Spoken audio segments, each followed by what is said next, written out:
All right, this is really fun for me because it's going to be a proud Papa study ball. But not just that, it's a teaching study ball, and it's a study ball that kind of speaks to what I believe quarterbacks are capable of doing, by playing this position. So this is going to be a breakdown of my son, who's a junior at Rice University.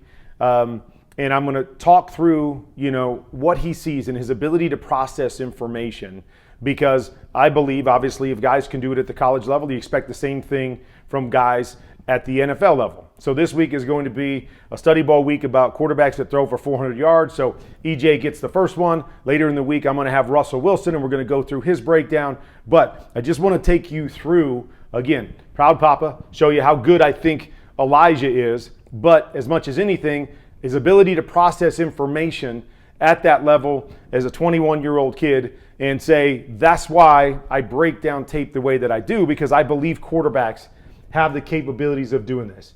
All right, so this particular play right here, we're going to have kind of a switch release. And we're trying to get a rub right here if we get man-to-man coverage, which we do have man-to-man coverage. We're trying to get a rub and peek to this right here. And then from there, we're going to run a shallow, we're going to run an in, and we're going to run off the play fake, a check swing to this side. So it really becomes kind of a pure progression type read play right here.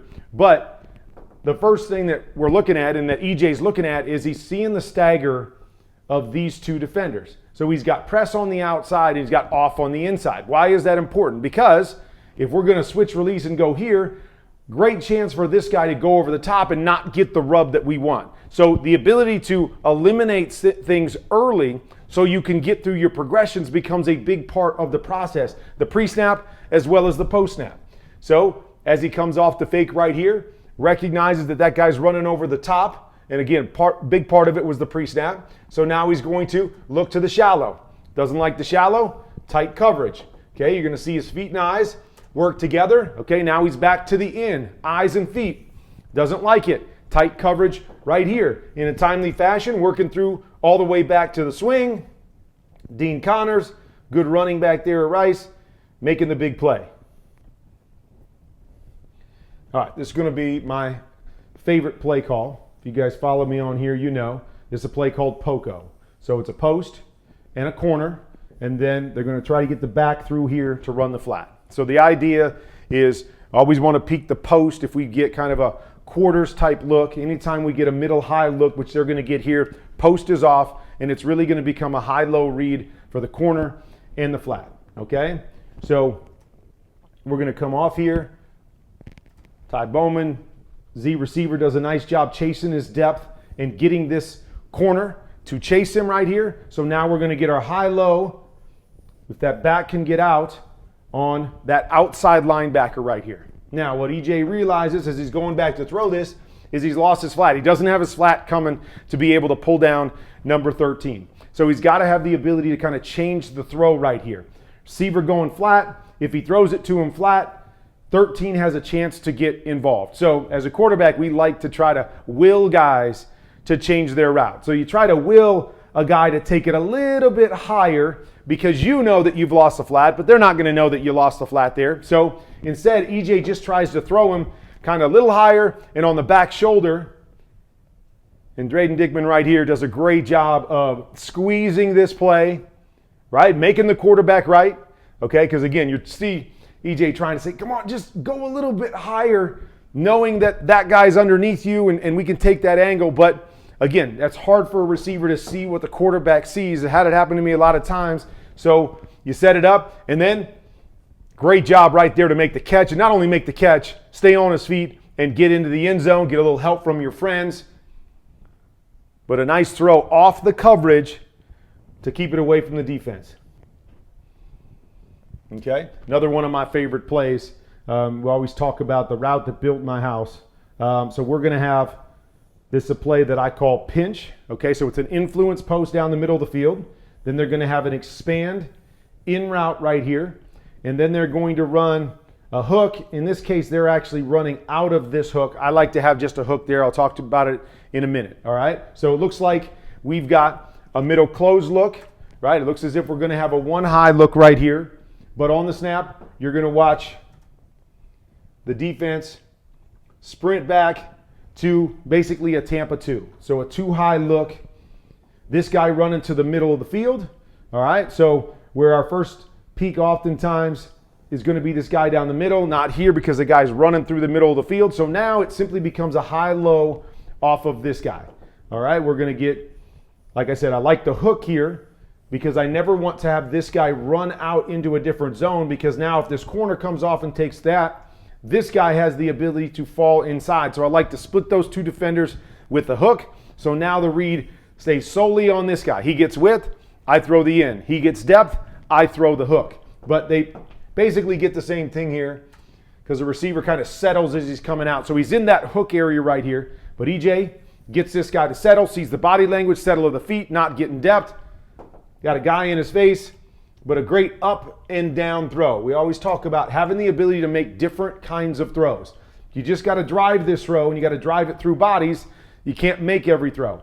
If you've got the ability to get the ball up and over, yet still drop in before it gets to a safety, it opens up your ability to make different throws. Great throw up and over the top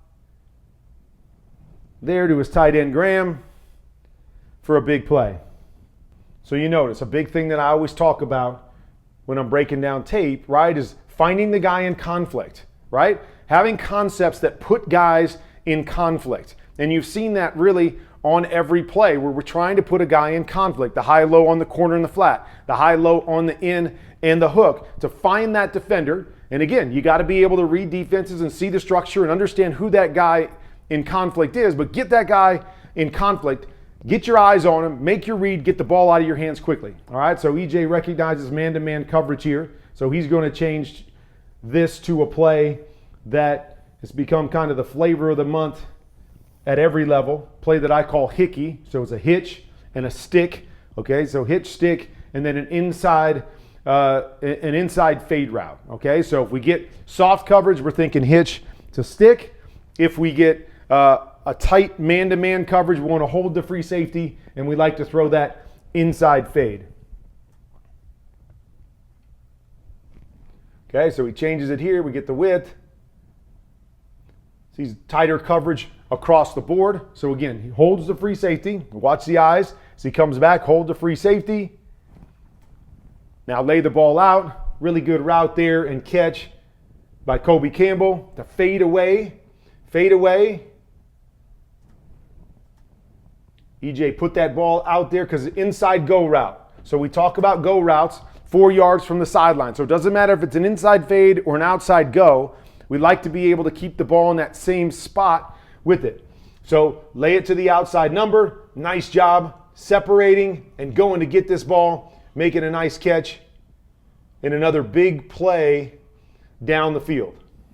So as we've seen already, the ability to pre-snap, the ability to post-snap, right? Be able to read things, eliminate things, have a good idea where you're going, and then verify it after the snap becomes vital to play in the position.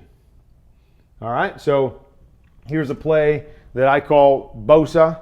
Okay, so we're going to fake this little wide receiver screen right here, fake the block, have our seam, fake the block, have our go. Now normally when we read this, we're hoping to get the corner to bite. So we're reading outside and then we're reading inside, okay? And then we recover most times to this screen out here if everybody's playing soft. Okay, so EJ, and again, this is a combination of understanding pre-snap and post-snap. So before the snap, what he recognizes is I've got press man over to this side. So I've got an option for the go route on the backside against press man if I want it. But I'm always going to play this out because we're hoping to get a quick one. This guy comes jumping up, and then we come by here and we steal an easy play down the sideline right here. So he comes out, makes his pump fake, recognizes that the corner is way back right off the bat, and then you see right here, I want you to recognize, he recognizes the corner doesn't bite. He's too soft right off the bat. We're not going to get behind him. Eyes right here are on the free safety because he knows this is option number 2. He wants to try to get this seam in here, but the free safety is hanging right there outside the hash. So the ability to understand pre-snap and come all the way back to your go route to the backside. Now, they don't end up hitting this thing Good defense, good effort, across the board. Pretty good throw right there. They just don't hit this one. But the ability to process that much information, pre-snap, post-snap, and get this ball out and understand what he's seeing across the board, to me, that is next level stuff. It's next level stuff. And again, I don't know if everybody can do it, but I believe that guys understanding what they're looking at, what the keys are, can do this or can do it at a high level, regardless at the level that you're at. But it's the understanding of all of those pieces and what I need to see and what pre-snap is and what post-snap is. And then obviously the ability to do all of that in a timely fashion. All right, so this one right here, and again, to me, always about teaching. So they're going to run a play here. I call this play knife. Okay, so it's kind of an in and then double unders over to this side. And then on the back side, they're going to run a curl flat combination right here. All right, so to me, this is really what I like to have as the one high beater back here. Okay, I like to say one high beater and then the two high beater over here. So wasn't able to talk to EJ about this one. So he looks over here to the right, and I don't know what keeps him away from this over here. I wish he would have kind of gone to the curl, because again, I don't know if he was trying to work this guy over there and then come back to his, again, high-low right here, right? Putting a person in conflict, working that high-low here, and then working to the outside under. But to me, the easier throw is down here to the curl. Come down here, boom, right there. You got your curl opportunity right here without all those bodies inside. And again, that's a big reason why in middle closed, we don't like to go back there as much, because you got these three bodies in here.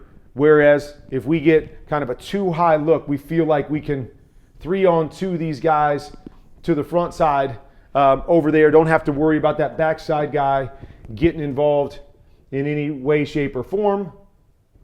All right, so they end up not hitting this here. Backside backer coming over. Just, again, a little bit too fast, I think, going through it. I don't know what, press, if that was the problem, and he didn't like it off of that. So he was going to try to get over here fast and beat that backside guy with the throw. But this is one of those, I like the concept. The other thing that I would like to see on this concept is, you notice these guys end up stacking each other really quickly. So we give the defense an advantage when we stack at the same time, because this guy can technically take away both of these throws at the same time. So what would you do, Kurt? Well, you do one of two things. You either widen this guy so it takes him a little bit longer to get there, and then you get this guy across. So now, if you get this guy to pull, you have a window to throw this. If this guy falls on that, you work back to this guy on the outside. So spacing becomes really, really important. The other thing that you can do is get this guy a little bit wider, and you can seam inside, and now we can read it inside out off of that linebacker. Hey, I'm going to try to throw the in. If this guy gets depth, now this guy's a little bit wider, and later on this, now I'm looking here. If this outside backer squeezes him, now we work to that guy on the outside. So spacing, to me, could be a little bit better here, because you see how they're stacked, and you see how that one defender really is in a pretty good position. Now he gets depth, so EJ tries to go underneath. But again, we've got this backside backer that's involved there. We want to try to force him to have to go cover the curl on the backside, let him take away the curl, then we can work back to the front side. So thought EJ was a little bit quick getting through this instead of staying to the backside, but I understand why, trying to make sure he hits that stuff to the front side. I just think it's a better play to the backside on the curl concept.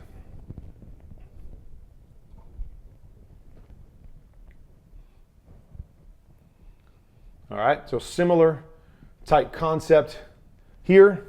All right, so we're going to run an in, and then we're going to run a hook, and then we're going to run a bullets route here. Instead of a flat, we're going to run a bullets over here. So this play right here, what you like to do is you like to check your bullets, make sure this guy gets wide to take it away, and then you get your high-low right here off of this next backer.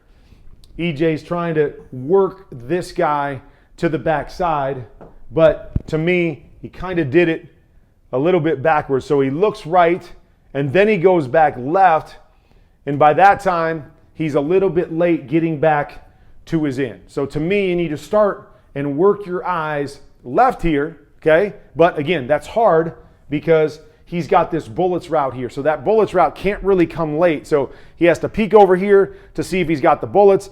Doesn't, then tries to get back and work that backer. And by that time, he's late to the in, trying to settle him in that window, but hard for Mojo to know that he's going to settle there. So normally this route is run with a flat instead of a bullets. So if it's run with a flat, obviously you can be a little bit later to the flat. It doesn't have to happen right now or never. So then you have the ability to try to work this guy right here, then come back and read it inside out. So a lot going on here to have to see. So peek the bullets, then he tries to hold that backer, but by that time, just a touch late, getting that ball back to the in.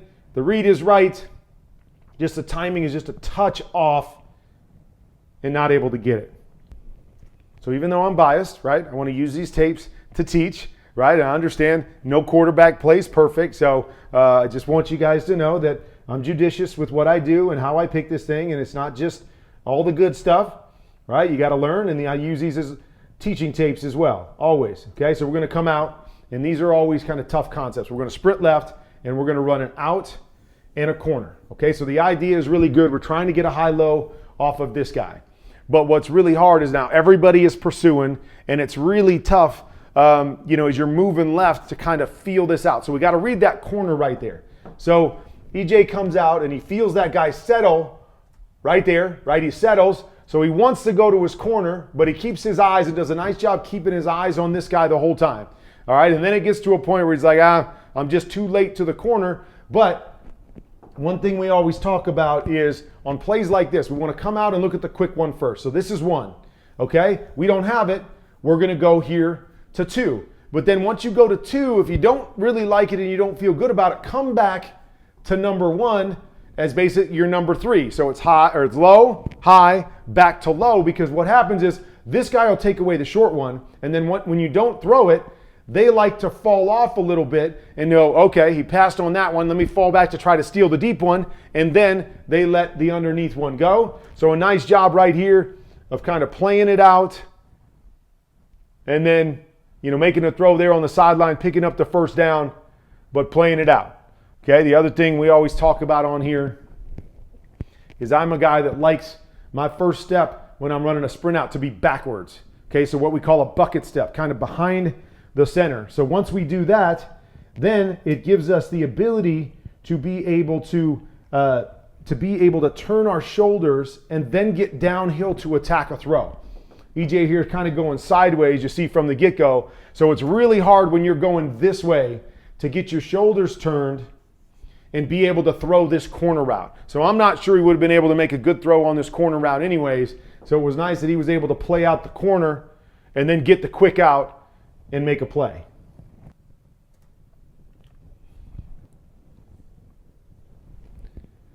All right. One of my favorite plays right here. So they're going to half sprint to the left-hand side here. Okay, they're going to half sprint. They're going to clear this out, and then they're going to run the deep over here with the back trickling out underneath it to get that high-low. But the half sprint, not able to block the guy underneath. And so EJ able to see that they've kind of cleared this out with the double pose, and there's a lot of space over here. So ability to be able to throw this thing early with the guy in his face, kind of lay it out there. And Ty able to go chase this one down again, make a nice play on it, but really well done to turn, feel what's going on down the field, knowing he can put a little bit more air onto this and throw it a little bit earlier because he's got everything out in front of it cleared out.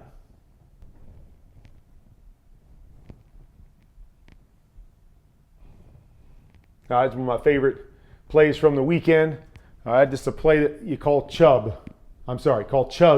Chug. So we're going to run an in or a skinny post here to try to clear and hold at this safety. And then a lot of teams like to run the choice route here with the back. And so Chug stands for choice and go. So it's going to be Dean Connors going up here and kind of stuttering like he's going to run a choice. and then he slips down the sideline and runs a go route. They get perfect man coverage, hold the free safety, boom, and then the ball up and over the top, splitting the defenders. Beautiful throw up and down for the touchdown. So I always love and always talk about trying to keep the game as easy as possible, as much as possible. So here, I'm going to run an in route, I'm going to run a little double move up here, but on the backside, we're going to run what I call a semi route. So you've got your concept to the left, want to make sure you got the perfect kind of look to be able to attack that, but anytime you can get a one-on-one and keep the game simple, I like this right here. Just come back, know you got a little 2-on-2 situation on the backside, boom, just come out, take it. Don't overthink it, right? Maybe have a shot up here to the hitch, maybe you get a shot on this seam if you can get things to hold inside, but why complicate the game? Keep it simple. Nice job here, just going backside, knowing you got one-on-one, boom, hitting the out.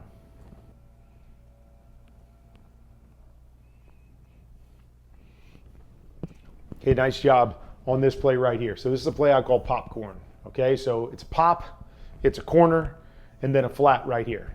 All right, I like it better when you got a corner off look where this guy's going back and we're gonna read the outside linebacker kind of hook to flat.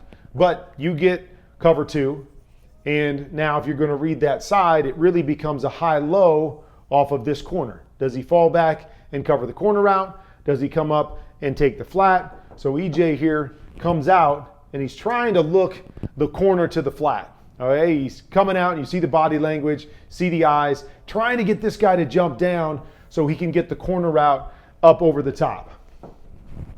But as you see, the corner does a good job. Trying to bait him, he's trying to hold there, and at the end of the day, this is plenty of space to just take your flat. If that guy's not gonna come up and drive on your flat, then just take your flat. So he does a nice job of working that corner, trying to get the deeper throw, but at the end of the day, hey, let that guy sink and then throw it underneath. Nice 10-yard gain on a flat route.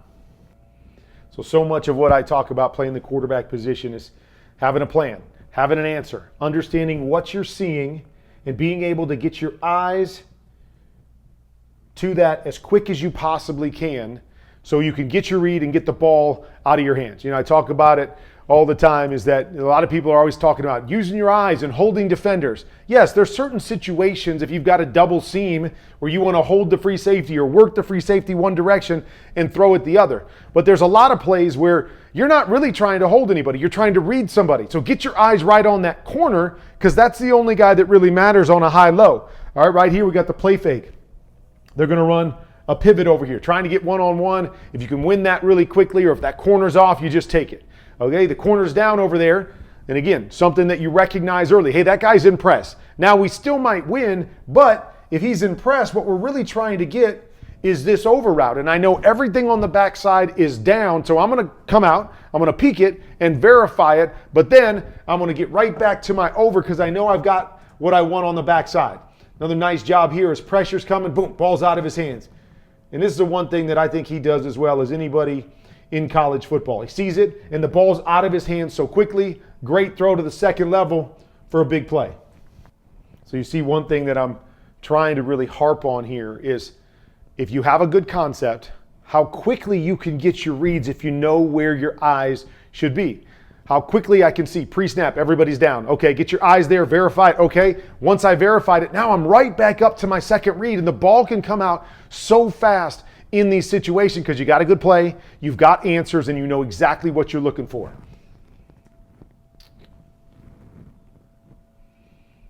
All right, one thing with DJ is he loves to hit hole shots. I don't know, that's kind of his thing. We all have things when we play that we like and we think, you know, really kind of denote being a good quarterback or being able to make certain throws that other guys can't make. And so here we're going to run kind of a double seam or a double go concept right here. So you get cover two, and what I mean by a hole shot is you get cover two, and at times we'll 2-on-1 this guy. So if this guy gets depth, or if this guy squeezes inside, we try to take that hole shot in between the corner and the safety on the backside. All right? But on this particular play, they got the seam over there, and then they've got a concept that I call under over here to this side. All right? So this is one of my favorite concepts is the under, and then I like the seam on the backside. So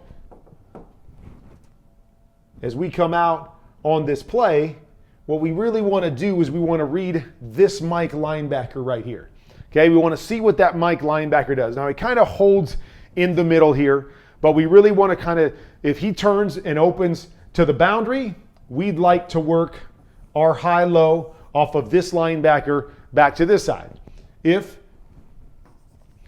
he holds or turns the other direction, right, he turns this way to the under, then we want to try to work our 2-on-1 back to that side, and then we recover to the shallow there. So you see, you kind of have the Mike kind of hold, and I'd like to see EJ because he ends up ultimately getting kind of a high-low right here. If this guy holds off the seam, then just recover to your shallow. If this guy starts to come off on your shallow, which he does right here, I'd like to take that inside seam right there, but he's feeling like, okay, depth here, a little bit squeezed inside. I'm going to try to get that whole shot over the top. That can be a dangerous throw when you don't have anybody grabbing this corner down to that side. And so he tries to take that shot, almost intercepted right there.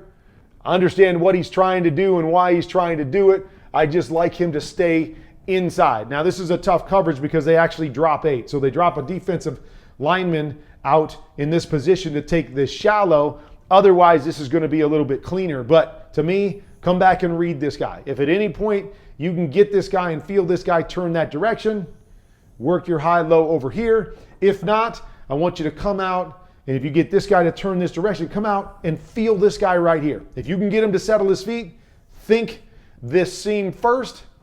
Safety takes away the seam. Then you can get down to your, or get out to your hole shot and throw it a little deeper down the field. So try to anticipate that right there. That's a tough throw to get it up and over. Corner able to knock that one down. Always teaching, always trying to learn, always trying to add the different layers to it. And I know the game goes fast, right? You see the Mike and he kind of holds there, so you got to choose a side where you're going to go to the short side. But again, a lot of things that are happening, always trying to think through all the different scenarios and where I'm trying to look to start. Okay, comes back here, get similar defense right here, cover 2. Now we've got the field and the bunch over to this side. So you're going to come out and peek the Mike linebacker again. We've got an in route over here to this side. Otherwise, we're going to have a high-low over here. So if the Mike turns backside, come to your front side and read your high-low off the corner. If you get the Mike to turn to the field, now you can wrap this in back behind this. Big third down play right here. Good job holding the Mike. Bang, right in the window. Good timing before the hash. And again, what do you got? You got the shallow and the in. Okay, so very similar to where that seam was going to happen on the last play with the shallow. Read that backside guy, that high-low that we talked about earlier on the in and the hook. You get the same sort of thing right here. Hold the Mike, make sure he can't play the in. Read your backside linebacker. Nice throw on the money for the big first down. What's another thing I always talk about? Having a pressure plan. Knowing what you're going to do if a team brings pressure. They're going to bring an all-out pressure right here. Have an answer.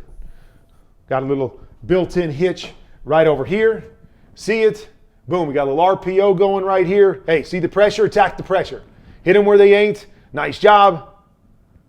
Good move by Kobe again to make a short play, a big play, and this is what you got to do against pressure. It doesn't have to be a big throw down the field. You got to beat the pressure with the throw, and then let your guys do the work on the outside. Really well done right there on both ends.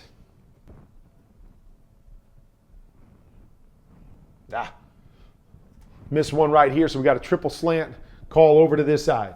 Boom, slant, and push up, and run your slant out here. Okay, oftentimes we have a pretty good idea where we're going to go with this football pre-snap. So you come out here like this, and we always want to verify and read this inside out. So I want to see this guy and make sure he doesn't push out into the second slant. But right here, looking like man coverage, I got soft position right here. I'm thinking this number 2 slant, okay? And one thing that I don't like, you're going to watch the slot receiver here, and not blaming this on him because I think this is how they teach it, but you watch the slot receiver right here, and you see that the breakdown of the feet right here. Okay, this is one reason why I love to speed cut everything. I like to speed cut things. So if a guy comes up and he chops his feet, it's really hard to anticipate when he's going to come out of it. Because if you chop your feet, you don't tell the receivers, okay, we're going to chop our feet 3 times and then come out of it. No, if we allow them to chop their feet, then they get up there and they kind of chop however much they want to chop, and then they come out of it. Makes it really hard on a quarterback because he's like, okay, how is this guy going to come out of it? What's the route on this? So that's why, to me, I don't like chopping the feet. As you watch it here, chop, chop, chop. And so as a quarterback, you're set, ready to throw, and you're trying to anticipate this, and then it's like, chop, chop. Is he going to come out quick? Chop, chop, chop. Is he going to come out a little bit slower? And so, to me, this is one of those plays, I don't want to chop on this play. I want a 1-step right here so I can get a quick read. I want you to hit the 3rd outside and take it so I know where you're going, the timing of the throw. This one can be a little bit more delayed because it's not a timing element. That's kind of, hey, read 1, read 2, and then get out to this outside guy late. So I'm not worried about that. That can be slower and more under control, but the ones that are timing throws, I need to know what's the footwork, what's the steps. And right here, again, just a little miscommunication. EJ throwing it, thinking he's going to spend a little bit more time. He gets out of it a little quicker. And they missed an easy opportunity right there.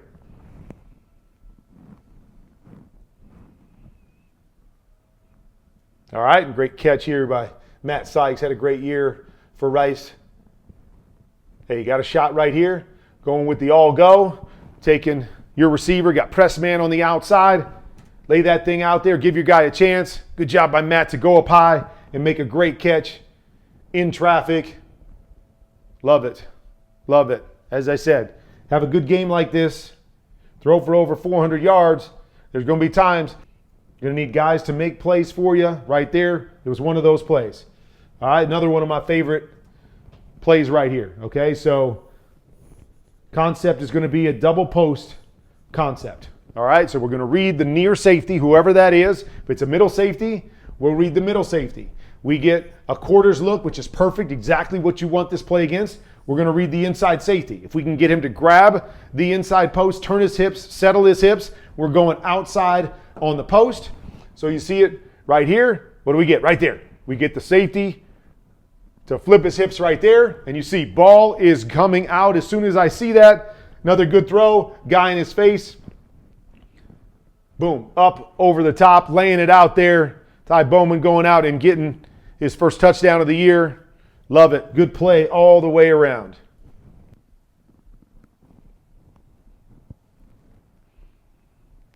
All right, so we saw him hit the inside fade earlier in the game. Here, okay, we got the hitch. And then here, instead of a stick, we're going to go ahead and run the pivot right here. All right, so we're going to take this shot. Similar type of look to what they had before, although the one difference is we got more space right here. So what I'd love EJ to do on this particular play, knowing you've got space there, like if everybody's pressed, you're right. Those things are kind of locked, not great plays. We'll take our shot right here. But because we have space there by number 3, I would love him to come out and see the relationship of this right off the bat. See if he gets a quick win right there. Okay, right there, you see it. Now, again, there's pressure here, so sometimes you got to make these decisions fast. But I see this guy in an off position. I don't see my guy getting up on his toes right off the bat so he can hold it off. I'd love to see him get inside to this pivot just a little bit quicker because, again, you got pressure coming right there. Don't have a lot of time to hold it. So you take that shot. You hit it earlier in the game. But this is one of those, come off, see what you got, right? We're at this point, and this guy's 4 yards away from the guy that he's got to beat. I'd love to see EJ come off on here because he knows he's got soft coverage and just bang that pivot on right there, trying to get the big play, and just a little bit too far. The contact deep, tough to get that. And that's why we like this against press coverage, right? So we get press coverage. Now we can win early, and now it's easier for the quarterback to know where the throw is going to happen. The longer this takes downfield for our guy to get past the defender, right? We're trying to throw it right here, and he hasn't even got to this guy. And so now you throw it. Now there's a little bit of contact. Now it throws everything off. That's why, to me, it's a press play. If he's that far off, just come off and get your pivot on that play. Or obviously, you could come to the backside. You got a little seam here with a hitch, and I know we all want that big play, but you see that? You see him off there. You could just come right out and take your hitch, alert that on the backside. Hey, I didn't get the perfect look on the front side. Let me go right back to my hitch, and you can take an easy one back there as well. All right, so there's a look at that game film right there from the last game, and you see so many good things. And, to me, I don't know if there's a quarterback that processes information better than EJ does.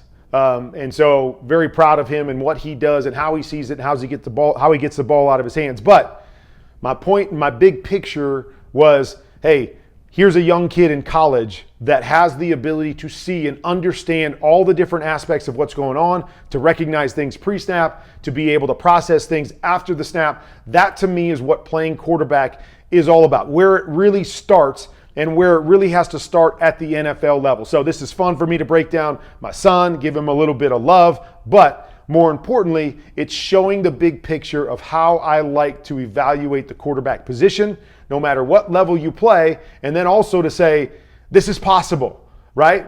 It's not too hard. It's not over these guys' heads. This is what you have to expect when you're playing at the highest level.